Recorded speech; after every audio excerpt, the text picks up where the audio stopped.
तो rule number 13 आपको बोलता है कि add S in letters and figures, कि अगर आपके पास कभी भी कोई लेटर्स या फिर फिगर्स दे रखी हों तो आपको उसके एंड में एस लगाते ही वो क्या बन जाएगा, प्लूरल बन जाएगा। फॉर एग्जांपल BA क्या हो जाएगा, BA 4 के आगे एस लगा देंगे तो फोर्स, MP के आगे लगा देंगे तो MPs।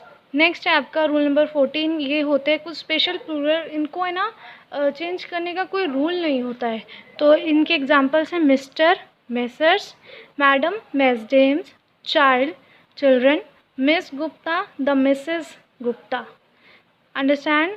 Mr., Messrs, Madam, mesdames, child, children, Miss Gupta, the Mrs. Gupta. Let's move on to the last 3 or 4 rules.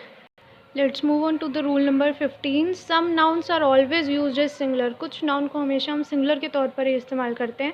For example furniture, hair, physics, mathematics etcetera, जिनको चेंज नहीं किया जाता है। ऐसे ही 16th रूल कहता है आपको some nouns are always use as plural, के कुछ नाउन को हमेशा हम प्लूरल के तौर पर यूज़ करते हैं, जैसे कि कैटल पशु, पीपल लोग, शूज़ वेजिटेबल्स, ट्राउज़र्स, चिल्ड्रन। ये जो नाउन है ये आपके हमेशा प्लूरल के तौर पर ही यूज़ होते हैं। So let's move on to the last 3 points of the numbers. Rule number 16 कहता है आपका some nouns are used as both singular and plural, के कुछ नाउन ऐसे होते हैं जो सिंगुलर और प्लूरल दोनों तौर से यूज़ हो सकते हैं। फॉर एग्जांपल कैनन, कैनन का मतलब होता है तोप, डियर हिरन, डजन दर्जन, फिश मछली, और शीप यानी कि आपकी बकरी, ठीक है ना, सॉरी भेड़।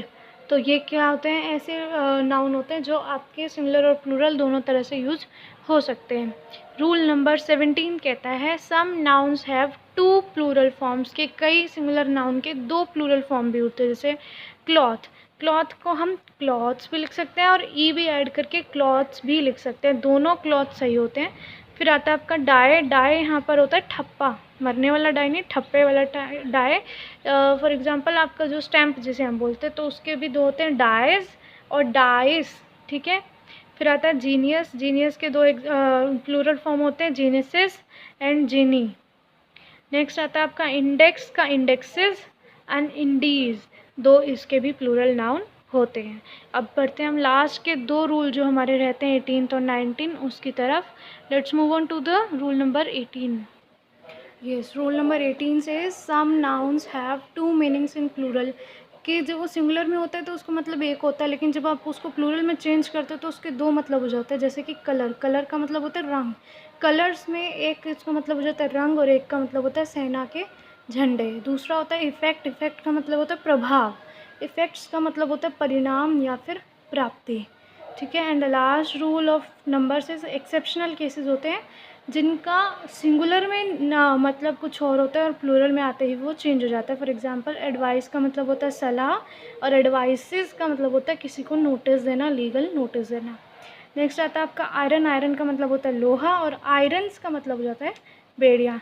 सो here ends your number, how to change singular noun into plural noun. I hope you would like this video. If you still have any query then please ask me on the WhatsApp. Thank you, have a nice day.